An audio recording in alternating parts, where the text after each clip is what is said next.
सबसे पहले हम बात करेंगे आज सेट बी के बारे में कि सेट बी अगर आपको कोई भी हो तो आप क्वेश्चन मिलाते चलिएगा, है ना। कोई भी सेट हो सकता है, आपका हो सकता है ए बी हो, किसी का हो सकता है बी हो, किसी का सी हो, किसी का डी हो, तो घबराने की बात नहीं है। हम सबसे पहले सेट बी को ले लेते हैं यहाँ पर, ठीक है। चलिए, पहला क्वेश्चन पूछा गया है यहाँ पर, यूनिट 9 से क्वेश्चन आया कि साइबर सुरक्षा में फायरवॉल का क्या उद्देश्य है। दोस्तों यहाँ पर आप जानते हैं कि फायरवॉल का क्या काम है। फायरवॉल का काम है कि एक नेटवर्क में अनाधिकृत पहुंच को अवरुद्ध करना। अनाधिकृत पहुंच का तात्पर्य क्या है कि भैया ये जैसे आप मान लीजिए कोई भी साइबर सिक्योरिटी की अगर हम बात करते हैं तो ये किससे संबंधित है, साइबर सिक्योरिटी से संबंधित है। दो चीजें यहाँ पर निकल कर आती हैं, एक निकल कर आता है फायरवॉल और एक निकल कर आता है आपके एंटीवायरस, है ना।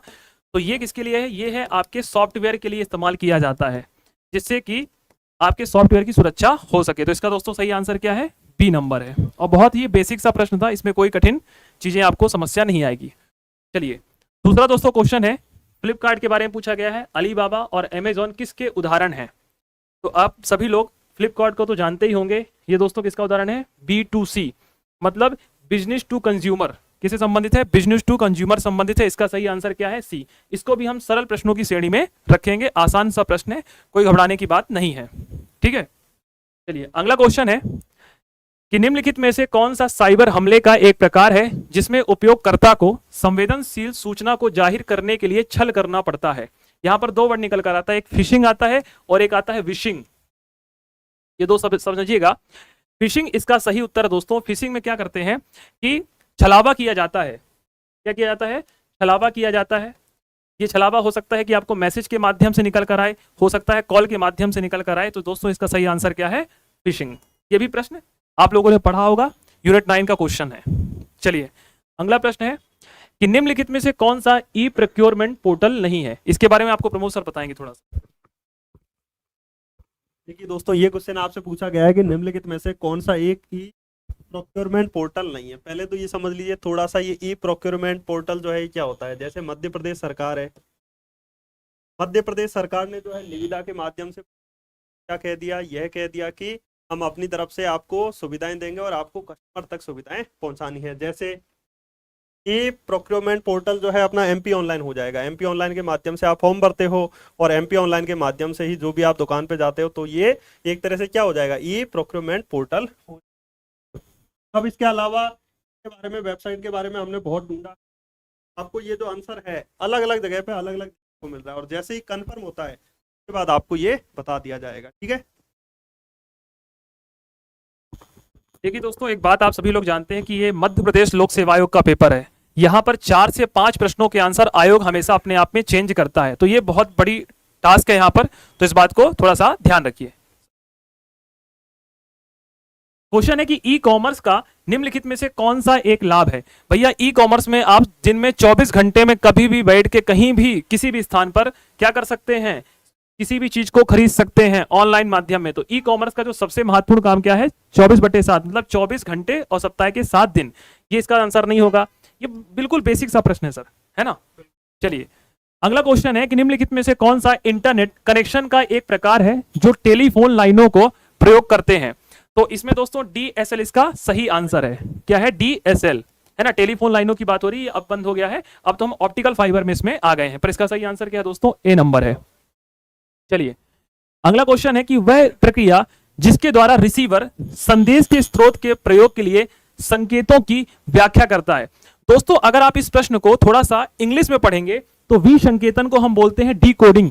डीकोडिंग मतलब क्या होता है, आप देखिए आर्मी ऑफिसर कोड में बात करते हैं, जो उनके अधिकारी होते हैं निम्न स्तर के, वो इस कोड को डीकोड करते हैं। तो अगर डीकोडिंग को हिंदी में बोले तो वी संकेतन कहते हैं। ये क्वेश्चन इंग्लिश से आपको सॉल्व करना था। यूनिट 9 में आपको इंग्लिश का सहारा लेना ही पड़ेगा, है ना, क्योंकि यहाँ पे बहुत शुद्ध हिंदी दी गई है। दोस्तों इसका सही आंसर क्या है, बी। अगला क्वेश्चन है, वह दूसरी पीढ़ी के कंप्यूटर में कौन सा इलेक्ट्रॉनिक उपकरण का प्रयोग किया जाता है। तो दोस्तों इसमें हम इस्तेमाल करते हैं ट्रांजिस्टर का। किसका, ट्रांजिस्टर का। तो बहुत ही ये बेसिक सा प्रश्न है, इसमें भी कोई समस्या नहीं होगी।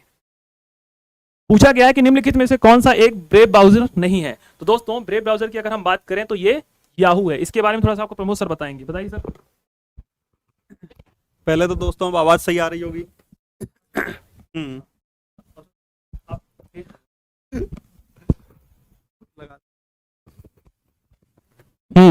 तो देखिए दोस्तों, वेब ब्राउजर मतलब क्या होता है, जहां पे आप ब्राउजिंग करते हो। जैसे मान लीजिए आपको फेसबुक चलाना है, आपको यूट्यूब चलाना है, ठीक है, फेसबुक पे अपनी सहयोगिता से बात करनी है, तो फेसबुक चलाने के लिए आप जिस चीज का यूज करोगे वो क्या होगी, ब्राउजर होगा, ठीक है। गूगल क्रोम पे आप जाते हो, फिर फेसबुक खोलते हो, इंटरनेट एक्सप्लोरर पे आप जाते हो, फेसबुक खोलते हो या जो भी खोलते हो।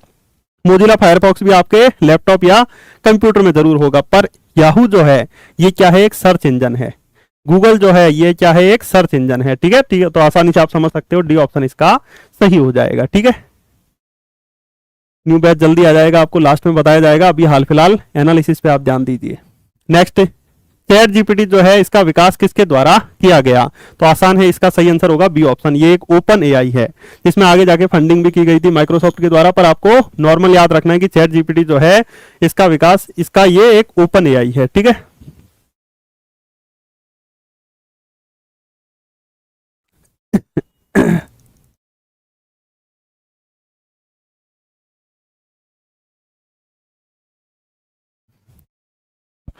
चलिए नेक्स्ट देखिए। निम्नलिखित में से कौन सा सुमेलित नहीं है, इनमें 4 ऑप्शन पूछे हैं, तो ये आपको आसानी से इसका सही आंसर हो जाएगा, सी ऑप्शन हो जाएगा, ठीक है।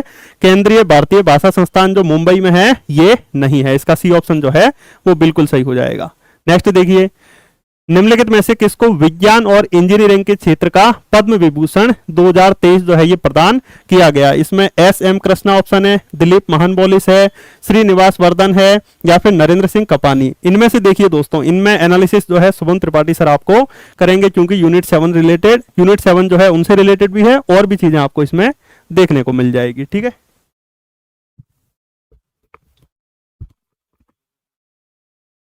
अगर हम बात करें, ये क्वेश्चन यूनिट 7 से निकल कर आया है, और इसमें थोड़ा सा जो क्वेश्चन पूछा गया है, ये पूछा गया है पद्म विभूषण 2023। तो यूनिट 7 और करंट अफेयर्स यहाँ पे दोनों ही मिलाया गया है। देखिए दोस्तों, अगर हम बात करते हैं यहाँ पर श्री एम कृष्णा के बारे में, तो इनको लोक कार्य के लिए मिला गया है, पर यहाँ पे पूछा है आपके विज्ञान एवं इंजीनियरिंग के लिए, तो दोस्तों इसका सही आंसर है श्रीनिवास वर्धन। क्या सही आंसर है? श्रीनिवास वर्धन। तो इस क्वेश्चन को हम थोड़ा सा कठिन लेवल में भी रख सकते हैं, क्योंकि जिसने करंट पढ़ा होगा उसके लिए आसान रहा होगा, ठीक है। चलिए अगले क्वेश्चन की तरफ चलते हैं। अगला क्वेश्चन है कि निम्नलिखित में से कौन सा खिलाड़ी टोक्यो ओलंपिक 2020 के लिए भारतीय महिला हॉकी टीम में शामिल रही है। पेपर सॉल्व करते समय मैंने आपको एक चीज बताई थी कि अगर एमपीपीएससी पूछ रहा है और उसमें लिखा है उपरोक्त सभी, तो आपको बिल्कुल दिमाग लगाना ही नहीं है, आंसर है उपरोक्त सभी। यहां पर आपको देखने को मिल गया है, ठीक है। चलिए, इसे पूछा गया है amateur kabaddi foundation of India का मुख्यालय कहां पर है दोस्तों, तो इसका मुख्यालय है आपके जयपुर में। कहां पर है दोस्तों? जयपुर, अर्थात पिंक सिटी में इसका मुख्यालय देखने को मिलेगा। ये क्वेश्चन भी थोड़ा सा अच्छा लेवल का पूछा गया है, यूनिट 8 से क्वेश्चन देखने को यहां पर मिला है। अगला क्वेश्चन है कि मेजर ध्यानचंद खेल रत्न पुरस्कार 2020 का किस खिलाड़ी को प्रदान किया गया है, तो दोस्तों ये मिला है शरद कमल को। किसको मिला है? शरद कमल जी को मेजर ध्यानचंद खेल रत्न पुरस्कार 2022 से यहां पर सम्मानित किया गया है। अच्छा प्रश्न है, करंट अफेयर्स का क्वेश्चन है और आप इसको आराम से कर भी सकते थे। अगला क्वेश्चन है कि भारत ने अपना पहला एक दिवसीय अंतरराष्ट्रीय क्रिकेट मैच किस देश के साथ किस वर्ष खेला। देखिए यहां पर आपको देश भी बताना है और किस वर्ष खेला ये भी बताना है। तो यहां पर आप देखिए, यहां पर आपको दो कंफ्यूजन मिला होगा, एक मिला होगा इंग्लैंड 1975 और दूसरा मिला होगा इंग्लैंड 1974। दोस्तों इसका सही आंसर है इंग्लैंड 1974 में। इसमें दोस्तों इंग्लैंड 1974। हम लोग जो आपको आंसर बता रहे हैं बिल्कुल एक्यूरेट आंसर बता रहे हैं, ऐसा ही नहीं हम लोग आपका आंसर बता रहे हैं, इस बात को ध्यान रखिए, है ना। इसका सही आंसर क्या है? इंग्लैंड 1974। चलिए अगला प्रश्न है कि 21 जून को अंतरराष्ट्रीय योग दिवस के रूप में मनाया जाने वाला कब से प्रारंभ हुआ। इस बार एमपीपीएससी ने थोड़ा सा घुमा दिया। आपको लग रहा होगा कि 21 जून को तो अंतरराष्ट्रीय योग दिवस मनाते हैं, पर इसमें पूछ लिया गया सन बताना है, 2014, 2015, 2016 की 2017। इसका सही आंसर है दोस्तों 2015 से। 21 जून 2015 से हमने अंतरराष्ट्रीय योग दिवस मनाना प्रारंभ किया है, ठीक है। चलिए अगला क्वेश्चन है कि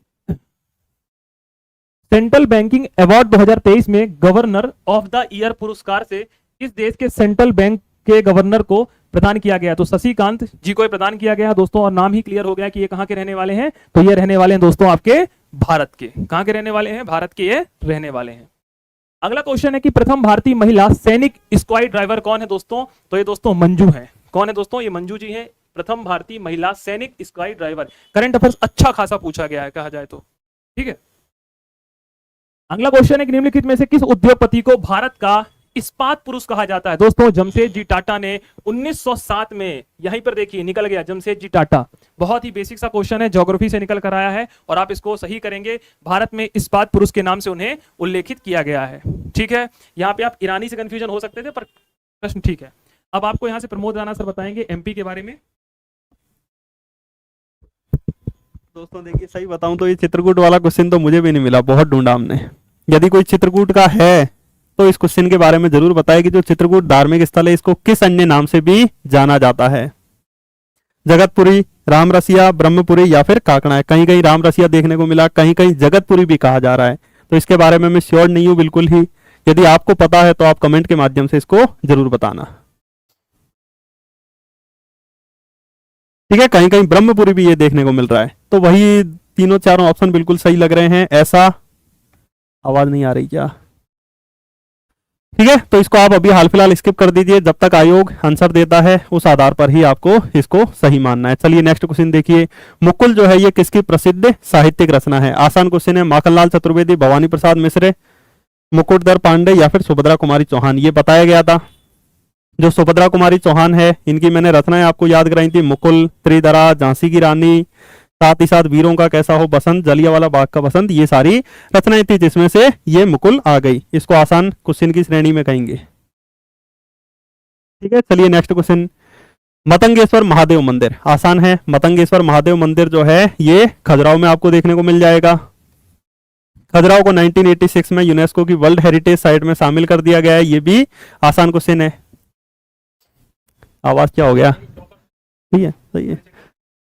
तो खजुराहो के में मतंगेश्वर मंदिर देखने को मिलेगा। अब यदि और कठिन क्वेश्चन पूछ ले कि कौन सी समूह के मंदिर है, तो ये पश्चिमी मंदिर समूह में आपको मतंगेश्वर महादेव मंदिर देखने को मिल जाएगा। ठीक है, हो सकता है किसी ने पेपर दिया हो, पहली बार पेपर दे रहा हो, तो वो घबरा भी जाता होगा कि सर उज्जैन भी याद आ रहा है, महेश्वर भी आ रहा है, खजुराहो भी आ रहा है, विदिशा भी आ रहा है। पर आप अच्छे से चीजों को याद करोगे तो आसानी से सही ऑप्शन तक पहुंच जाओगे। ठीक है, हाँ ये देखिए, जैसे एक स्टूडेंट है वो कह रही है सर मुझे याद था उसके बावजूद भी लास्ट समय तक लिंक नहीं कर पाए। ठीक है, तो ऐसे भी आपको ध्यान रखना है, जो क्वेश्चन आपको सही आ रहे हैं वो भी हम गलत क्यों कर रहे हैं। पेपर हो चुका है, जैसा भी है आपने अपनी तरफ से बेस्ट किया है, पर आपको एक चीज ध्यान रखना है, ये जो आपने पेपर दिया है उसके बाद आपको खुद को एनालिसिस करना है कि हम घबरा गए थे या फिर एक से अधिक ऑप्शन हमारे सही हो रहे थे, ये क्या हो रहा था। ठीक है, चलिए नेक्स्ट देखिए। दीवार पर मिट्टी से बनाई जाने वाली जो नोहडोरा अलंकरण है ये किस जनजाति की विशेषता है? इसमें दोस्तों वेबसाइट पे दिख रहा है कि ये गोंड जनजाति की भी है, छत्तीसगढ़ वाले एरिया में भी ये की जाती है चित्रकारी, साथ ही साथ बैगा जनजाति में भी देखने को मिल रहा है, और कहीं कहीं तो लिखा हुआ है कि जो भील जनजाति है उसमें भी थोड़ा थोड़ा देखने को मिल रहा है। ठीक है, तो हो सकता है कि इस क्वेश्चन को पहले आयोग की आंसर की आने दीजिए, उसके बाद इस क्वेश्चन को जो है अच्छे से डिस्कस किया जाएगा। ठीक है, एक क्वेश्चन का डबल आंसर गोला कर दिया तो वो क्वेश्चन हट जाएगा, इसके अलावा सारी आपकी कॉपी चेक होगी। ठीक है, चलिए नेक्स्ट देखिए। भीमा नायक का संबंध किस रियासत से? आसानी से है, आसानी से आप समझ सकते हो। भीमा नायक हो गए, खाज्या नायक हो गए, सीताराम कंवर हो गए, ये सारे बड़वानी रियासत से संबंधित हो जाएंगे, और जनजातीय व्यक्तित्व में ये आसानी से आपको पढ़ाया गया था और सही भी हुआ होगा। ठीक है, चलिए नेक्स्ट क्वेश्चन देखिए। हाँ, जनजातीय नेता सीताराम कंवर, अभी अभी मैंने आपको बताया था। सीताराम कंवर जो है इन्होंने 1857 की क्रांति में भाग लिया था। शंकर शाह और रघुनाथ शाह के जो सिपाही हैं उनमें भी ये सीताराम कंवर जो है शामिल थे। या फिर आप ऐसे ही याद कर लेते कि शंकर शाह और रघुनाथ शाह के सिपाही थे, तो शंकर शाह रघुनाथ शाह ने भी तो 1857 की क्रांति में भाग लिया, और इनको तोप के गोले से आपको पता है 18 सितंबर को उड़ाया गया था। तो इससे भी आप आसानी से लिंक करके चीजों को कर सकते थे। एक चीज दोस्तों आप ये भी देख सकते हो क्या, कि आपको सीधा सीधा क्वेश्चन नहीं पूछेगा, आपको क्वेश्चन जो है उसको घुमाना है, मतलब क्वेश्चन जो है घुमाकर आपसे आयोग पूछेगा। तो आपको सीधा सीधा तो चीजें अच्छे से याद रखनी है, पर क्वेश्चन किस लेवल का आ रहा है उस अनुसार अपन को सही आंसर तक पहुंचना है। ठीक है, तुक्का भी लगाता तो भी सही बात है, सही आंसर तक पहुंच जाता। ठीक है, तो ये सीताराम कंवर और रघुनाथ सिंह मंडलोई जो हैं ये बिलाला 1857 की क्रांति से संबंधित हो जाएगा। नेक्स्ट देखिए। सागर के आंचलिक क्षेत्रों में दीपावली के अवसर पर कौन सा लोक नृत्य प्रचलित है? ये देखिए, मच्छर भी आज पढ़ना चाह रहा है। तो देखो, अब ये होगा कि नहीं होगा पता नहीं, मौनी नृत्य किसी को नहीं पता होगा, पर जो नृत्य आपको पता है उनसे ऑप्शंस को टर्मिनेट करो। सबसे बड़ी बात मैंने आपको निमाड़ के कुछ नृत्य याद कराए थे। सागर कहाँ आता है पहले तो ये बताओ, सभी को मैप में पता होगा। सागर आता है इधर, यानी बुंदेलखंड में आता है, ठीक है। अब मांडल्य नृत्य जो होता है महिलाओं के द्वारा निमाड़ में किया जाता है। फेफारिया वाद्य यंत्र पे शादी ब्याह में किया जाता है। डंडा नृत्य जो है किसानों के द्वारा किया जाता है। और ये तीनों नृत्य जो है निमाड़ के हैं, ठीक है। एक ही नृत्य जो है ये मौनी नृत्य आपको देखने को मिलेगा, जो कि सागर यानी बुंदेलखंड वाले एरिया में होता है। तो इसका सही आंसर क्या हो जाएगा, ए ऑप्शन हो जाएगा। जिस किसी ने लोक कला संस्कृति अच्छे से पढ़ी थी तो वो आसानी से कर पाएगा, यदि ये ऑप्शन भी आपको याद नहीं होता तो, ठीक है। तो इसका सही आंसर क्या हो जाएगा, ए ऑप्शन हो जाएगा। नेक्स्ट देखिए, रामचंद्रिका किसकी प्रसिद्ध रचना है? पद्माकर की, भूषण की, केशवदास, भभूति। आप देखिए दोस्तों, जो लेखक है, इस बार लेखक से रिलेटेड 3 क्वेश्चन आपको देखने को मिल जाएंगे। एक तो सुभद्रा कुमारी चौहान का पूछ लिया गया है, एक ये केशवदास जी का आ गया है, और एक अभी बालकृष्ण शर्मा नवीन का आएगा। तो कला संस्कृति से रिलेटेड भी आयोग ने इस बार अच्छे खासे क्वेश्चन पूछ लिए हैं, ठीक है। तो कवि केशवदास की रचना कौन सी हो जाएगी? रामचंद्रिका। केशवदास का जन्म कहां पर हुआ था? निवाड़ी जिले के ओरछा में 1555 में हुआ था। और यदि कठिन क्वेश्चन पूछ लेता, किसके दरबार में रहते थे ये? इंद्रजीत के दरबार में रहते थे, ठीक है। तो इसका सही आंसर क्या हो जाएगा, याद रखना दोस्तों, रामचंद्रिका जो है ये कवि केशवदास की रचना हो जाएगी, ठीक है। एक हाई के लिए लगाया। चलिए नेक्स्ट देखिए क्वेश्चन। स्वतंत्रता आंदोलन में निवाड़ी जिले की जो थोना लोहारी गोलीकांड है, इसकी घटना कब घटित हुई थी? ये हम कह सकते हैं थोड़ा अच्छे लेवल का क्वेश्चन है, यानी कठिन क्वेश्चन है। इसमें यदि दिमाग लगाएगा तो आदमी क्या लगाएगा कि देखो 1922 में तो ऐसा कुछ विद्रोह हुआ नहीं था, ये ऑप्शन हटाएगा। 1930-31 में सविनय अवज्ञा आंदोलन के समय में हो सकता है कि निवाड़ी जिले में कुछ ऐसी घटना हुई हो, या फिर भारत छोड़ो आंदोलन के समय में ऐसी कोई घटना हुई हो। तो ये मैं मान सकता हूं कठिन क्वेश्चन है, पर इसका सही आंसर है सी ऑप्शन 1939, ठीक है। सी ऑप्शन 1939, जिसमें हमने ये स्क्रीनशॉट भी लगा दिया, ये आप देख सकते हो। अमृत महोत्सव.nic.in की वेबसाइट पे मिल जाएगी। राम कुमार जोशी जी जो थे ये निवाड़ी के थे, इनका जन्म निवाड़ी में हुआ था और ये बता रखा है। और राम कुमार जोशी जो इन्होंने भारतीय राष्ट्रीय आंदोलन कांग्रेस के नेतृत्व में स्वतंत्रता आंदोलन में अपनी भागीदारी शुरू की, और 1939 में इन्होंने लालाराम वाजपेयी के साथ में ये जो थोना लोहारी डंडा सत्याग्रह इसमें भाग लिया था, ठीक है। तो ये कहां पे हुआ था? 1939 में हुआ था। सही हो गया, अरे गजब। तो इसका सही आंसर क्या हो जाएगा? 1939 हो जाएगा। ये थोड़ा आप ध्यान रख लेना आगे के लिए, ठीक है। चलिए नेक्स्ट क्वेश्चन देखिए। बालकृष्ण शर्मा नवीन ने 2 काव्य लिखे, एक तो दोस्तों प्राणार्पण हो जाएगा और एक आत्मोत्सर्ग हो जाएगा। ये किस पर आधारित लिखे, ठीक है। ये थोड़ा मुझे मिला नहीं है, पर जहां तक मैं सही ऑप्शन तक पहुंच पाया तो गणेश शंकर विद्यार्थी, ये ऑप्शन बिल्कुल सही हो जाएगा, क्योंकि ये इनके मित्र भी रहे थे और इनके साथ भी रहे थे, तो ऐसा माना जा सकता है। पर फिर भी आयोग के आंसर की आने दीजिए, उस आधार पर 100% श्योर हो जाएंगे, ठीक है। तो गणेश शंकर विद्यार्थी हो जाएगा। नेक्स्ट क्वेश्चन देखिए। ग्रीन मफलर जो है किस प्रदूषण से संबंधित है? आसान क्वेश्चन है, ये भी आप आसानी से कर पाओगे। ध्वनि प्रदूषण से संबंधित हो जाएगा ग्रीन मफलर। ऐसी जो चीजें हैं ना, इनको उल्टी सीधी, इनको डायरेक्ट याद किया कीजिए। जैसे आपको पता है दोस्तों, दिल्ली में बहुत ज्यादा क्या हो रहा है? ध्वनि प्रदूषण हो रहा है। ध्वनि क्या? वायु प्रदूषण हो रहा है। और जो अपने केजरीवाल हैं, ये उल्टा सीधा बोलते रहते हैं, तो ये ऊपर से ध्वनि का प्रदूषण कर रहे हैं। और ये क्या पहने रहते हैं? मफलर पहने रहते हैं। तो ऐसे याद रख सकते हो, ग्रीन मफलर, ठीक है। हाँ, तो अब यहां से यूनिट 7 के क्वेश्चन आ चुके हैं, जो कि अब शुभम त्रिपाठी सर जो है करवाएंगे। केजरीवाल जी का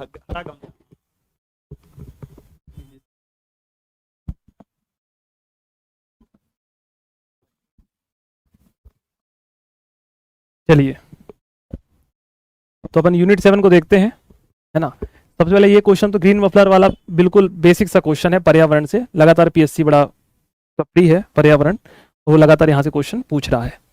अब देखिए अगले क्वेश्चन की तरफ चलते हैं। अगला क्वेश्चन है कि पारिस्थितिकी तंत्र में जो ऊर्जा का प्रवाह निम्न से उच्च पोषण स्तर तक जाने के लिए किसके द्वारा समझा जा सकता है?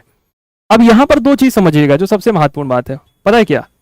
न्यूटन का दूसरा लॉ और न्यूटन का तीसरा लॉ, बस ये केवल बेटा घुमाने के लिए दिया गया है, इसमें तो बिल्कुल जाना ही नहीं है।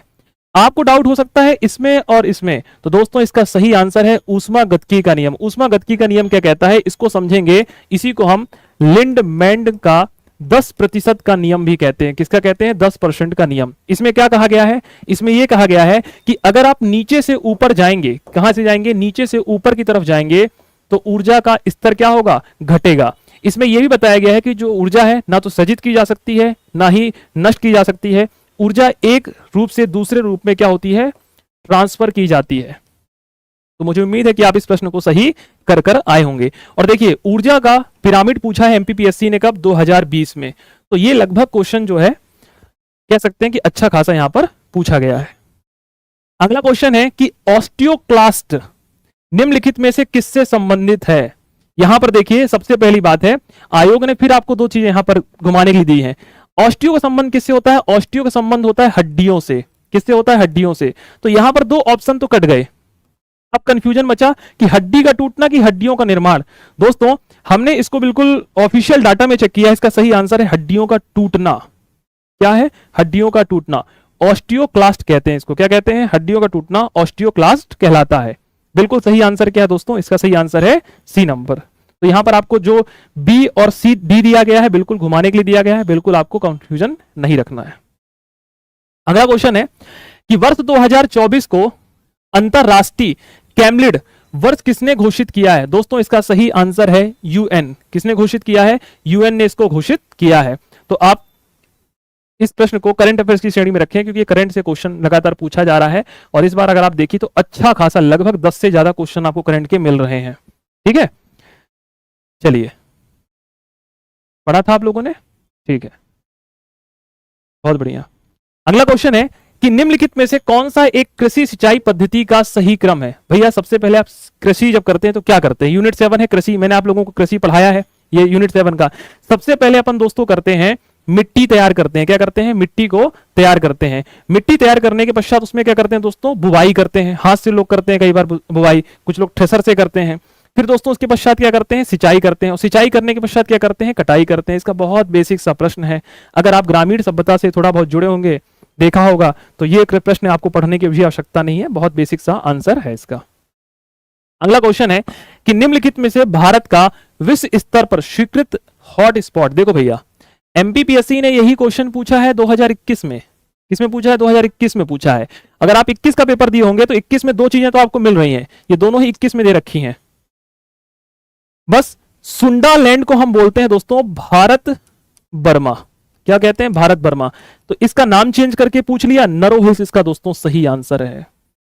क्या है? नरो हिल्स। अगर आप इसको थोड़ा मेंस में पढ़ेंगे तो पर्यावरण आपके सिलेबस में ही दे रखा है, और बायोडायवर्सिटी मेंस में पर्यावरण में अलग से ही दे रखी है, जैव विविधता। तो इसमें आपको पूरी पढ़ना है जैव विविधता। और मैंने, अगर आपको लोगों को याद होगा तो ये पहले से ही बताया था कि यहां से क्वेश्चन निकल कर आएंगे। सिलेबस में यूनिट 7 का हिस्सा ही आपका।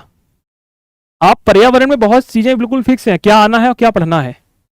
और वो इस बार पीएससी फिर बता रहा है कि आपको, अगर आप ट्रेंड से बाहर जा रहे हैं तो फिर एग्जाम बहुत मुश्किल है। निम्नलिखित में से कौन भारत का राष्ट्रीय पोषण कार्यक्रम नहीं है? दोस्तों, इस प्रश्न को लेकर काफी बड़ा विवाद है, क्योंकि राष्ट्रीय पोषण कार्यक्रम के अंतर्गत ना जाने कितनी सारी बीमारियों को हम इसमें शामिल करते हैं। पर अगर यहां पर देखें तो राष्ट्रीय मौखिक स्वास्थ्य कार्यक्रम जो है ये आपके ओरल से आता है, ओरल हेल्थ से आता है। और ओरल हेल्थ को हम शामिल करते हैं किसमें? पोलियो निवारण में। किसमें दोस्तों? पोलियो निवारण के अंतर्गत शामिल करते हैं। तो कहीं ना कहीं इसका जो आंसर है वो डी अभी मान्य किया जा रहा है, पर भी आयोग के आंसर का हम वेट करेंगे इस प्रश्न को लेते हुए। ठीक है, चलिए, अगला क्वेश्चन है कि निम्नलिखित में से कौन सा सबसे स्थिर पारिस्थितिकी तंत्र है? पारिस्थितिकी तंत्र के दो चीजें याद रखना है। पहला, उल्टा पिरामिड किसका बनता है? सबसे शांत। समुद्री पारिस्थितिकी तंत्र हमेशा शांत रहता है। ये पर्यावरण का बहुत बेसिक और बहुत सिंपल सा क्वेश्चन था, इसमें बिल्कुल दिमाग नहीं लगाना है। अगर आपका ये प्रश्न सही है तो मतलब आप सही दिशा में पर्यावरण को पढ़ रखे हैं। ठीक है, समुद्र सही हुआ है, बहुत अच्छी बात है। निम्नलिखित में से कौन सा एक जैव निम्नीकरण या बायोडिग्रेडेबल प्रदूषक नहीं है? दोस्तों, कागज को हमारी जो अर्थ है वो कंपोज कर लेती है, भोजन और पादप के अपशिष्ट को भी कर लेती है, लकड़ी और सेलुलोज को कर लेती है, पर दोस्तों कीटनाशक को कभी नहीं करती। इसलिए हम दोस्तों कहते हैं कि अगर हम मृदा में अत्यधिक मात्रा में कीटनाशक का इस्तेमाल करते हैं तो यही कीटनाशक जल के माध्यम से मृदा के निचले क्षेत्रों में चले जाते हैं और मृदा को धीरे धीरे बंजर करते हैं, जिसे हम क्या कहते हैं? मृदा अपरदन के नाम से जानते हैं, है ना। इसके लिए हम इस्तेमाल भी करते हैं। अगर मिट्टी अम्लीय हो गई, अगर क्षारीय हो गई, तो अम्लीय अगर मिट्टी होती तो इसमें चूना मिलाते हैं, और अगर मिट्टी क्षारीय हो गई तो इसमें हम जिप्सम का इस्तेमाल करते हैं। देखिए यूनिट 7 बिल्कुल पढ़ते जा रहे हो, एक सीक्वेंस बाय सीक्वेंस क्वेश्चन चल रहा है, कहीं कृषि से पूछ रहा है, कहीं आपके स्वास्थ्य से पूछ रहा है, और बिल्कुल मैं हमेशा एक बात कहता हूं, जिसने सिलेबस को कंप्लीट कर लिया एग्जाम उसके हाथ में है, ये वही है। अगला क्वेश्चन है, सूर्य के व्यापक अध्ययन करने के लिए मैं बार बार चिल्ला रहा था कि आदित्य L1 और चंद्रयान 3 सामने रखा हुआ है, सामने रखा हुआ है आपके, और अभी हमने इसको मेंस में यूनिट 7 पढ़ाते समय आपको बहुत तरीके से बताया था कि आदित्य L1 पूछेगा पूछेगा, पढ़ के जाना, और अगर आप इस प्रश्न को गलत कर रहे हैं तो गलत बात है फिर, है ना। हमने आपको बताया भी था और चिल्ला चिल्ला के बताया था कि भैया पूछेगा वो, इतनी बड़ी उपलब्धि है हमारी। चंद्रयान 3 और आदित्य L1, हमने पहली बार भारत ने सूर्य के अध्ययन करने के लिए, सूर्य का अध्ययन करने के लिए हमने आदित्य L1 को भेजा है ना। और कहां भेजा है, ये सूर्य के L1 बिंदु पर स्थित होगा, ठीक है। सरल था क्वेश्चन। चलिए, निम्नलिखित में से महाराष्ट्र में गणेश उत्सव प्रारंभ किसने किया है। गणेश उत्सव दोस्तों, अभी हमने टेस्ट सीरीज भी ज्वाइन करवाया था आप लोगों को, अगर आप याद होगा तो इसमें भी हमने दोस्तों गणेश उत्सव बाल गंगाधर तिलक बताया था, है ना। और हमने दोस्तों इसमें एक वर्ड और लिया था, शिवाजी उत्सव। क्या लिया था, शिवाजी उत्सव भी लिया था, याद करिए। और मैंने आपको यहां पर गणेश उत्सव का उल्लेख करवाया था। तो ये लास्ट की टेस्ट सीरीज जो हमने भी की थी उसमें क्वेश्चन था, सही करके आए होंगे मुझे उम्मीद है। अच्छा प्रश्न था ये, सही है आप लोगों का, बताइए सही करके आए कि नहीं करके आए। बाल गंगाधर तिलक, उग्रवादी विचारधारा के नेता है बाल गंगाधर तिलक, ठीक है, याद था। चलिए बहुत अच्छी बात है। राष्ट्रीय आंदोलन के प्रथम चरण में, देखिए राष्ट्रीय आंदोलन के 2 चरण हुए, एक हुआ प्रथम चरण जिसे हम कहते हैं आपके नरम दल, और दूसरा चरण हुआ जिसे हम कहते हैं आपके गरम दल के रूप में। हालांकि फाइनली गरम दल जो है कांग्रेस से अलग हो गया। इसमें पूछा गया कि लेजिस्लेटिव काउंसिल के सदस्यों की संख्या में वृद्धि करना है, काउंसिल में जनप्रतिनिधियों की संख्या में वृद्धि करना है, कार्यपालिका का न्यायपालिका से पृथककरण करना है। अब देखिए इस प्रश्न को थोड़ा लॉजिकल सोचिएगा। कैसे लॉजिकल मैं कह रहा हूं, ये लॉजिकल इसलिए कह रहा हूं, इसमें पूछा है मांग नहीं की है। भैया संविधान पढ़ा है ना, संविधान किसने बनाया है। संविधान को एक वर्ड कहा जाता है संविधान सभा के बारे में कि संविधान सभा ही कांग्रेस थी, कांग्रेस ही संविधान सभा थी। आजादी की मांग में सबसे बड़ा योगदान किसका, कांग्रेस का था। कांग्रेस ने संविधान जब बना तो उसमें एक वर्ड रखा आर्टिकल 50। आर्टिकल 50 कहता है पावर ऑफ सेपरेशन। देखिए कार्यपालिका का न्यायपालिका का एकीकरण हमने संविधान में भी रख रखा है। आर्टिकल 50 का जीता जागता उदाहरण है, और कई दफा मैंने इसमें एक नाम बताया है, याद करिए मॉन्टेस्क्यू, याद आ रहा है, किताब लिखी है द स्पिरिट ऑफ लॉ। ये कहां के रहने वाले हैं, फ्रांस के रहने वाले, जिन्होंने पहली बार दुनिया में बताया था 1789 के फ्रांस के रेवोल्यूशन में कि कभी भी शक्ति किसी एक व्यक्ति के हाथ में नहीं होनी चाहिए। कॉन्सेप्ट क्वेश्चन निकला है, क्या है, केवल कॉन्सेप्ट। अगला क्वेश्चन है, पहली बार पाकिस्तान शब्द का उल्लेख किसके द्वारा किया गया। दोस्तों बिल्कुल सही आंसर है चौधरी रहमत अली। दोस्तों पाकिस्तान की बात करते हैं तो पाक मतलब पंजाब, का से कश्मीर, और तान से बलूचिस्तान। इसमें नाम में ही छुपा हुआ है, पाकिस्तान के शब्द में ही छुपा हुआ है क्या, कश्मीर। क्या छुपा हुआ है, कश्मीर छुपा हुआ है। और ये प्रश्न क्यों बन के आया, ये प्रश्न इसलिए भी बन के आया क्योंकि अनुच्छेद 370 काफी चर्चा में था। इसको दूसरे तरीके से पूछा गया यहां पर, तो चौधरी रहमत अली के द्वारा पाकिस्तान शब्द का इस्तेमाल यहां पर किया गया है। अगला क्वेश्चन है कि निम्नलिखित में से किस वर्ष में नादिर शाह ने भारत में आक्रमण किया है। तो नादिर शाह ने दोस्तों 1739 में भारत में आक्रमण किया है। कब किया है, 1739 में नादिर शाह ने। कहां का था नादिर शाह, नादिर शाह किस देश का था, आप लोगों ने भी पढ़ रखा होगा, ईरान। कुछ याद आ रहा है, इसे ईरान का नेपोलियन कहते हैं, इसके बारे में आपने पढ़ा होगा, ठीक है। शकों पर विजय के उपरांत चंद्रगुप्त ने, भैया शकों को जब पराजित किया सर, तो कौन सी उपाधि धारण की, सकारी की। कौन सी उपाधि, सकारी की उपाधि को धारण किया, और किसके सिक्के चलाए, चांदी के सिक्के चलाए। किसके सिक्के चलाए, चांदी के सिक्के इनके द्वारा चलाए गए। नहीं भैया सोना नहीं है, सोना नहीं है, चांदी है, ठीक है। और याद रखिएगा सकारी की उपाधि को धारण करते हैं और शकों को पराजित करते हैं, और दूसरी राजधानी बनाते हैं क्या, उज्जैन। इसीलिए इनको कहा जाता है उज्जैनी पुरवराधीश्वर, है ना। अपनी बेटी का संरक्षण करते हैं उज्जैन में ये, ठीक है। चलिए अगला क्वेश्चन है कि निम्नलिखित में से किस वर्ष में लॉर्ड विलियम बेंटिंग के द्वारा प्रेस स्वतंत्रता प्रदान की गई थी? 1832, 1833, 1834, 1835। दोस्तों इस प्रश्न का जो आंसर है वो 1835 ही मान्य किया जा रहा है। पर एक यहाँ पे जो वर्ड है, देखिए कुछ लोग बड़ा कंफ्यूज होंगे कि इसमें लिखा है प्रेस स्वतंत्रता, तो बहुत सारे लोग कहेंगे कि सर इसका आंसर होगा लॉर्ड विलियम बेंटिंग, नहीं होगा, मेंटकॉफ होगा। यहां पे कहीं एक वर्ड का इस्तेमाल नहीं किया गया, प्रेस मुक्तिदाता, उसको कहते हैं प्रेस मुक्तिदाता। शब्द को पढ़िए, यहां पर नहीं लिखा है प्रेस मुक्तिदाता, यहां पे लिखा है प्रेस स्वतंत्रता प्रदान की गई है। मुक्तिदाता का तात्पर्य है कि पूर्ण रूप से, आप लोगों ने पढ़ा होगा कि जेम्स अगस्टन हिक्की ने अपना न्यूज़पेपर निकाला था, उसको बांग्ला से अंग्रेजी में कन्वर्ट किया। ऐसे बहुत सारे रातों रात बहुत सारे मीडिया जो उस समय समाचार पत्र थे उनको उनकी भाषा चेंज की गई थी। तो यहां पर पूछा है प्रेस स्वतंत्रता प्रदान की गई है, मुक्तिदाता नहीं पूछा गया। इसका सही आंसर क्या होगा दोस्तों? 1835। ठीक है। अगला क्वेश्चन है कि आर मंजूश्री मूलकल्प निम्नलिखित में से किससे संबंधित है? दोस्तों ये महायान से संबंधित है, और महायान दोस्तों बौद्ध धर्म की शाखा है। किसकी शाखा है? बौद्ध धर्म की। और महायान शाखा को मानने वाला कौन था? कनिष्क। और किस वंश का था? कुषाण राजवंश का था। ठीक है। आर मंजूश्री मूलकल्प।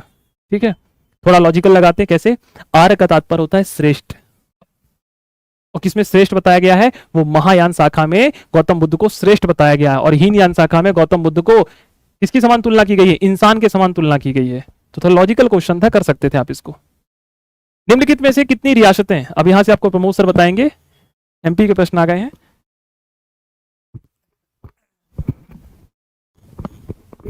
दोस्तों पहले तो ये बताइए, थक तो नहीं गए हो?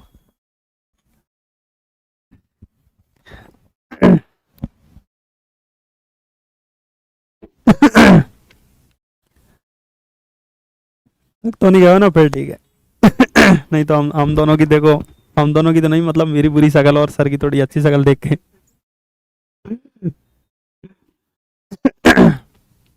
देखो स्पीड से करते हैं थोड़ा क्वेश्चन, ठीक है। हाँ, इसका देखिए दोस्तों, जो 15 फरवरी 1948 को सौराष्ट्र संघ जो है, इसमें देखिए ज्यादातर वेबसाइट पे मिल रहा है कि 220 से अधिक जो है ये रियासतों को मिलाया गया। ठीक है, तो अभी हाल फिलहाल आप इसको स्किप कर दीजिए, आयोग के आंसर की आने दीजिए और उस आधार पे जोड़िए। ठीक है, चलिए नेक्स्ट क्वेश्चन देखिए। 1948 में बुंदेलखंड और बघेलखंड को जोड़कर कौन सा प्रदेश अस्तित्व में आया? सबसे आसान क्वेश्चन है, मध्य प्रदेश का। यदि अपन मैप देखें तो देखो बुंदेलखंड, बघेलखंड, और ये कौन सा एरिया था? विंध्य प्रदेश था, ये था। ठीक है, ये मालवा वाला, ये पूरा मध्य भारत हो जाएगा, ये मध्य भारत हो जाएगा, ये विंध्य प्रदेश, ये भोपाल हो जाएगा, ये सीपी बरार हो जाएगा। तो आसानी से आप कर पाओगे। इसका सही आंसर क्या होगा? बी ऑप्शन, विंध्य प्रदेश हो जाएगा। ठीक है। किस अधिवेशन में कांग्रेस नरम और गरम दल में विभाजित हो गई थी?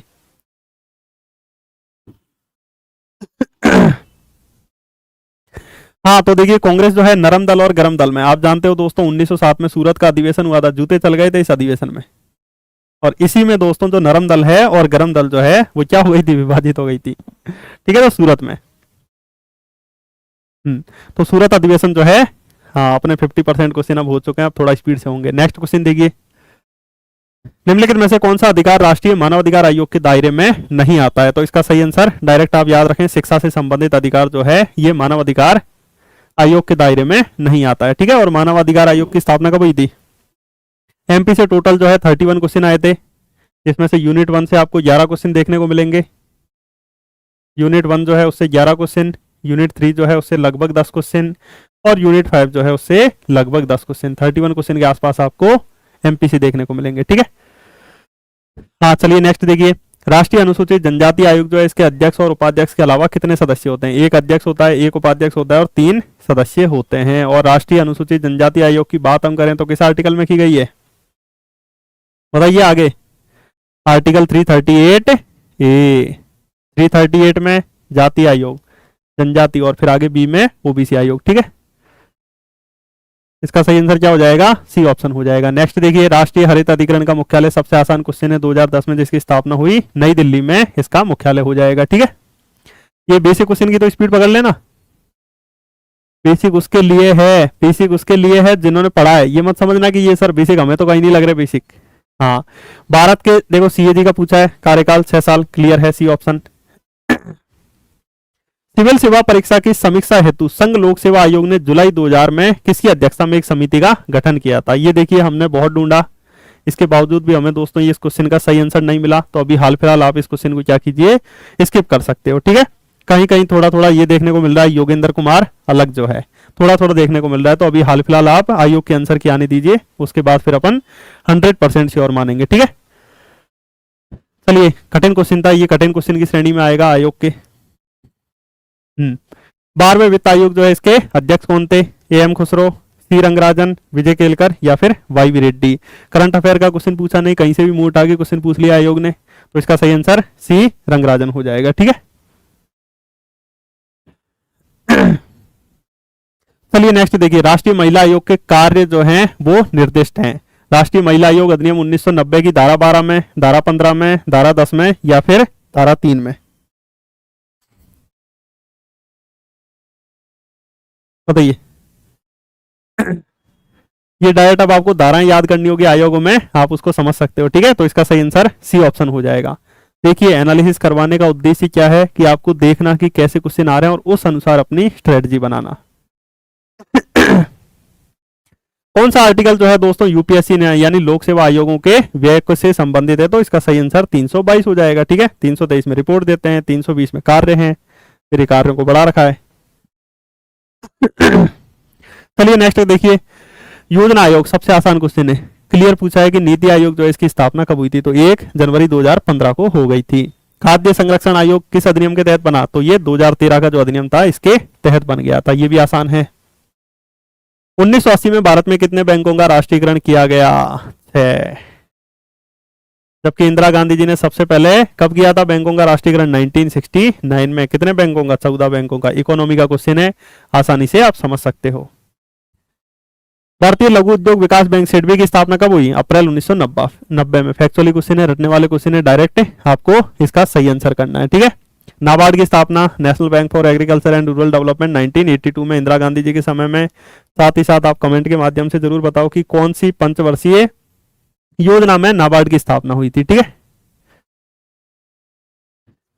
राष्ट्रपति के चुनाव के लिए निर्वाचक मंडल में कौन से? पॉलिटी के सबसे आसान क्वेश्चन पूछे, फटाफट बताते जाऊंगा। अब आपको पता है दोस्तों, सभी लोकसभा, राज्यसभा और राज्य की विधानसभाओं के निर्वाचित सदस्य, बस निर्वाचन पे फोकस करना था, ये सही हो जाता सी ऑप्शन। इसका सही आंसर क्या हो जाएगा? संसद के दोनों सदनों के निर्वाचित सदस्य, मतलब लोकसभा, राज्यसभा और राज्य की विधानसभा। जो डीपीएसपी की बात की गई है, हालांकि आयोग जो है क्वेश्चन ही गलत पूछ लिया, पार्ट 4 होना चाहिए। यानी ये क्लियर पूछ रहा है कि डीपीएसपी कहां से लिया गया है, तो इसका सही आंसर क्या होगा? आयरलैंड से लिए गए डीपीएसपी राज्य के नीति निदेशक तत्व हो जाएंगे, ठीक है। अब देखिए, संसद किस किससे मिलकर बनती है? बेसिक क्वेश्चन है, लोकसभा, राज्यसभा और राष्ट्रपति से। इसका सी ऑप्शन सही हो जाएगा। देखिए, शिक्षा का अधिकार किस संविधान संशोधन द्वारा जोड़ा गया? आपको पता है आर्टिकल 21 जीवन जीने का अधिकार है, और यदि आप पेडोलॉजी वगैरह पढ़ते हो तो क्या है? शिक्षा ही जीवन है। तो अब जब शिक्षा इतनी महत्वपूर्ण है कि इसको जीवन से जोड़ा जाए, इसीलिए आर्टिकल 21 में जोड़ गया, आर्टिकल 21 ये जोड़ा गया। और ये कब जोड़ा गया ये पूछा गया, ठीक है। तो 86वां संविधान संशोधन सन 2002 में जोड़ा गया। और क्वेश्चन और पूछ ले कि किस प्रधानमंत्री के समय में? तो अपने अटल जी थे उस समय, आराम से। चलिए ठीक है। तो 86वां संविधान संशोधन कहाँ है? 86वां। देखो उल्टे सीधे नंबर आ जाए ना, 86वां, 44वां, तो डायरेक्ट जो है इंग्लिश वाली लैंग्वेज पढ़ लिया करो। आपके सामने क्वेश्चन में दोनों ऑप्शन है, तो इसका सही आंसर क्या होगा? 86वां संविधान संशोधन, यानी 86वां 2002 में जो हुआ था। नेक्स्ट, आर्टिकल 51A में मौलिक कर्तव्यों की बात की गई, पूछे गए कि वर्तमान में कितने मौलिक कर्तव्य? फंडामेंटल ड्यूटीज जो है ये 11 हो जाएगा। ये जो फंडामेंटल ड्यूटीज है ना दोस्तों, इनकी बात भाग 4A में की गई है, जबकि यहां पे आयोग ने क्या लिख दिया था कि डीपीएसपी की बात, तो वो थोड़ा गलती हो जाती है। देखिए, मनुष्य हैं सब। चलिए नेक्स्ट देखिए, किस संविधान संशोधन के द्वारा प्रस्तावना में समाजवादी पंथ निरपेक्ष अखंडता जोड़ा गया? सबसे आसान है, 42वां संविधान संशोधन हो जाएगा, जिसका सही आंसर क्या है? सी ऑप्शन हो जाएगा, ठीक है। हाँ बिल्कुल, 86वें संविधान संशोधन में 11वां मौलिक कर्तव्य भी जुड़ा, शिक्षा से रिलेटेड था ना, तो शिक्षा की बात हर जगह करनी पड़ेगी, तभी तो पढ़ाएंगे दोस्तों पेरेंट्स अपने बच्चों को। संविधान सभा का निर्माण बेसिक क्वेश्चन है, कैबिनेट मिशन, सोचना ही नहीं है। निम्नलिखित युगों में से कौन सा सही कूट है? बताइए दोस्तों, ये भी आसान क्वेश्चन है, आप आसानी से कर लोगे। देखिए, मानस जो है असम में हो जाएगा, सिमलीपाल जो है उड़ीसा में हो जाएगा, तो इस आधार पे आप सही ऑप्शन पे पहुंच जाओगे। ठीक है, इसको मिला लोगे ना, पहले का डी हो जाएगा। देखिए, डी से ही आप डायरेक्ट इस पे पहुंच जाओगे सही आंसर पे, क्योंकि एक कथन ऑप्शन कहीं गलत लिख दिए गए। हाँ हाँ सॉरी, मानस जो है दूसरे का डी होगा, उस आधार पे आप देख सकते हो। ठीक है, हाँ चलिए आगे देखिए नेक्स्ट। भूमिगत ताप जो है इसके उपयोग का सबसे पहला सफल प्रयास जो है कहां पर किया गया था? यूएसए में किया गया था। ठीक है, यूएसए में भूमिगत ताप का उपयोग का सबसे प्रथम प्रयास किया गया था। नेक्स्ट, निम्नलिखित में से किसे मोलेसिस बेसिन भी कहा जाता है? क्लियर, ये याद रखने वाला क्वेश्चन है। मिजोरम जो है इसे क्या कहा जाता है? मोलेसिस बेसिन भी कहा जाता है। नेक्स्ट देखिए,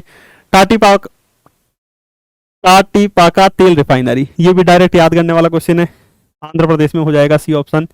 इंडियन ज्योग्राफी के क्वेश्चन है ये।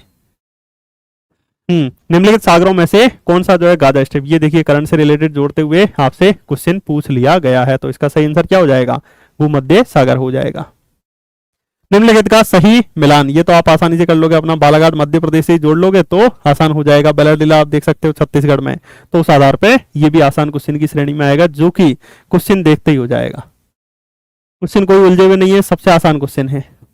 नेक्स्ट क्वेश्चन, निम्नलिखित में से अब ये आ चुके हैं यूनिट 7 के क्वेश्चन, तो यहां से सर कराएंगे, और थोड़े मोड़े एमपी के बचे होंगे वो मैं कराऊंगा। आ जाइए सर।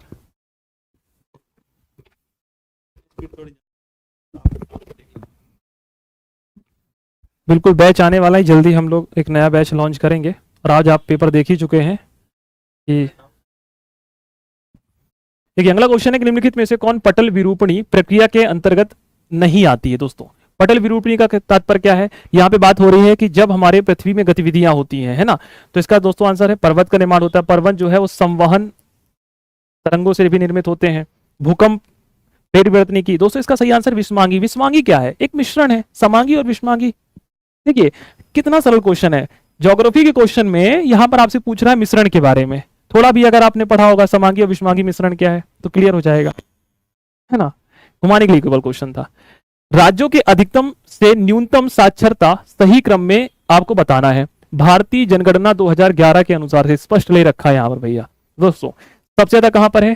केरल। केरल के बाद कहां पर है? मिजोरम। मिजोरम के बाद कहां पर है? गोवा। और गोवा के बाद कहां पर है? त्रिपुरा में। तो देख लीजिए भाई इसका सही आंसर क्या है। इसका सही आंसर है आपका डी नंबर। ठीक, अगला क्वेश्चन है कि नासिक जिले के त्रिम्बक पहाड़ी से निकलने वाली निम्नलिखित में से कौन सी एक नदी है? सेतुजी, भद्रा, ढाहर की वैतरणा। दोस्तों इस प्रश्न को आप अच्छे लेवल का प्रश्न कह सकते हैं। ये आपको मतलब ज्योग्राफी में एक भूगोल वेत्ता बनाने की बात की जा रही है यहाँ पर। इसका सही आंसर क्या है? वैतरणा। इसका जो हमें सही आंसर मिला वो वैतरणा मिला है। त्रिम्बक पहाड़ियों से ये निकलती है। ठीक है, लोग कह रहे हैं कि गोदावरी के सहायक नदी के रूप में हम इसको देख के रूप में जानते हैं। अगला क्वेश्चन है कि निम्नलिखित में से कौन वायुमंडल परत जलवायु और मौसम के सभी परिवर्तनों के लिए जानी जाती है? आपको यूनिट 7 पढ़ाते समय बताया था कि हमारी दुनिया की जितनी भी, चाहे चक्रवात होना हो, चाहे आपके मौसम संबंधी चीजें हो, चाहे बादलों का निर्माण होता है, ये सभी चीजें कहां होती हैं दोस्तों? क्षोभ मंडल में होती हैं। इसीलिए वायुयान क्षोभ मंडल में हम नहीं उड़ाते हैं। ये हमने आपको पढ़ाया हुआ था, यूनिट 7 का क्वेश्चन है, आपके सिलेबस में दे रखा था। अंतरिक्ष प्रौद्योगिकी, और अंतरिक्ष में हमने सबसे पहले क्या पढ़ा था? वायुमंडल के बारे में पढ़ा था। ठीक है, निम्नलिखित में से कौन सा थर्मल पावर अनूपपुर जिले के लिए सिंचाई में स्थित है? तो दोस्तों सतपुड़ा पावर स्टेशन है, अमरकंटक। अब देखिए चचाई की दोस्तों बात कर लेते, कहां है ये? रीवा। कहां रहा है सच्चाई जलप्रपात भैया?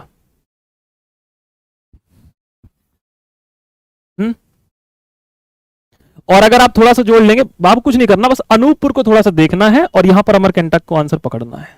थोड़ा लॉजिकल क्वेश्चन था। अगर आप ना भी पढ़े होंगे तो इस प्रश्न को आराम से आप अनूपपुर से कनेक्ट कर सकते हैं। यहां पर आ गया अमरकंटक, खत्म, है ना।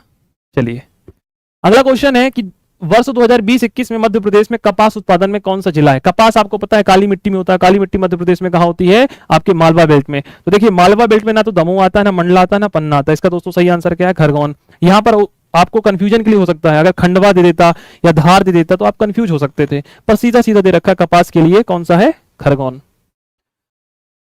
अब इस प्रश्न को प्रमोद सर आपको बताएंगे।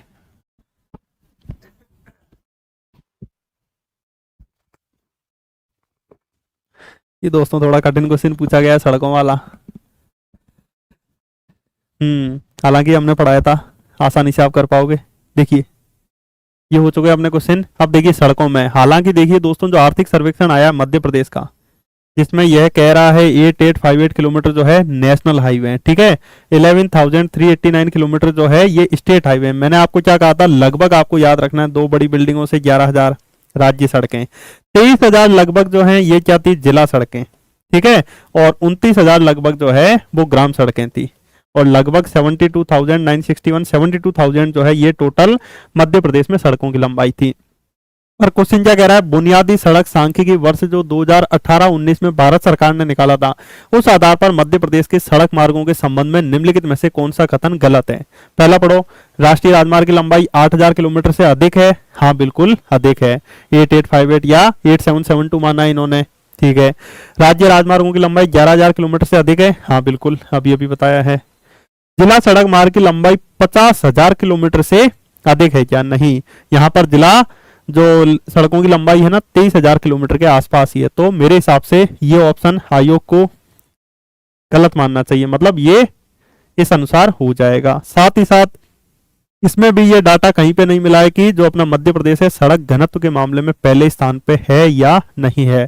तो हाल फिलहाल या तो आयोग इसको दोनों ऑप्शन को सही मानेगा, दोनों ऑप्शन को सही मानेगा, मतलब ये दोनों ऑप्शन जो गलत है, या फिर जो आयोग करेगा उस आधार पे अभी अपन को हाल फिलहाल रुकना चाहिए, ठीक है। इसमें ये तो 100% श्योर है, ये होगा ही नहीं जब 2018-19 के अनुसार नहीं हो रही है इतनी, और ये तो आर्थिक सर्वेक्षण जो अभी हाल ही में आया उसके आधार पर भी नहीं है, ठीक है। चलिए नेक्स्ट देखिए, तांबा उत्पादन में मध्य प्रदेश का कौन सा स्थान है। सबसे आसान है, तांबा, हीरा, मैग्नीज, इन तीनों के उत्पादन के मामले में अपना मध्य प्रदेश जो है फर्स्ट स्थान पे हो जाएगा, पहले स्थान पे हो जाएगा, ठीक है। नेक्स्ट देखिए, निम्नलिखित में से मध्य प्रदेश की कौन सी नदी जो है 3 राज्यों में प्रवाहित होती है। तो माही नदी निकलती है धार जिले के सरदारपुर से, राजस्थान में उल्टा यू आकार बनाते हुए गुजरात में खंभात की खाड़ी में गिर जाती है और कर्क रेखा को 2 बार काटती है। तो इसका सही आंसर क्या होगा, सी ऑप्शन माही नदी हो जाएगा, ठीक है।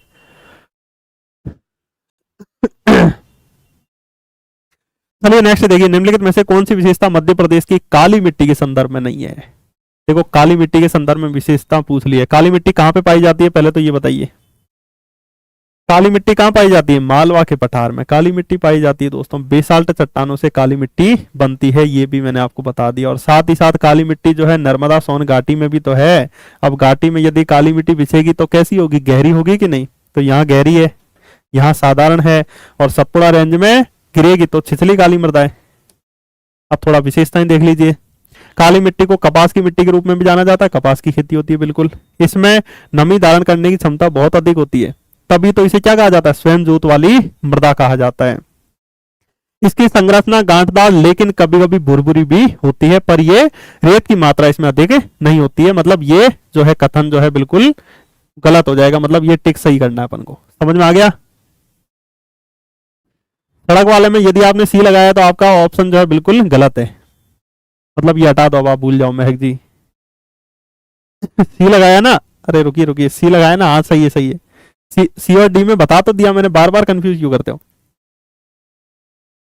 चलिए अब आगे देखिए, तो ये समझ में आ गया। नेक्स्ट देखिए, पूर्णा नदी निम्नलिखित में से सबसे आसान क्वेश्चन है ताप्ती नदी की। हालांकि आसान नहीं है ये क्वेश्चन, बाद में पता चले गालियां पड़े। तुम तो स्टूडियो में बैठ बैठ के कहते थे आसान है, जो पेपर देता है उसे पता चलता है। ठीक है, तो इसका सही आंसर है ताप्ती नदी। थोड़ा कंफ्यूजन वाला क्वेश्चन है, इसमें गलत हो सकती है चीजें। तो ताप्ती नदी जो है इसकी सहायक नदी हो जाएगी पूर्णा नदी। नर्मदा लगाया, कोई दिक्कत नहीं। हाँ, मध्य प्रदेश की जलवायु के संदर्भ में निम्नलिखित में से कौन सा कथन सही नहीं है। जैसा कि आप सभी को पता है, अपने भारत और मध्य प्रदेश में दक्षिण पश्चिम मानसून की दोनों शाखाओं से वर्षा होती है। एक तो अरब सागर की शाखा और एक इधर से बंगाल की खाड़ी की शाखा से वर्षा होती है, ठीक है। और अपना मध्य प्रदेश जो है उष्ण यानी विषुवत रेखा और कर्क रेखा इस कटिबंध में स्थित है, और इसी कटिबंध में सूर्य घूमता रहता है। आपको पता ही होगा दोस्तों, यहाँ सूर्य आता है, फिर यहाँ फिर यहाँ, तो ये कैसा होगा, कटिबंध गर्म होगा। तो उष्ण कटिबंधीय जलवायु है, मानसून पर निर्भर है, मानसूनी जलवायु है। दोनों समझ में आ गया। इसके अलावा कर्क रेखा इसके मध्य से होके जाती है। कर्क रेखा पता है ना, मध्य प्रदेश के 14 जिलों से होके जाती है। तो इसका सही आंसर सी ऑप्शन होगा, मतलब ये बात गलत लिखी है, ठीक है। दक्षिण भाग में शीतोष्ण कटिबंध होगी नहीं जलवायु।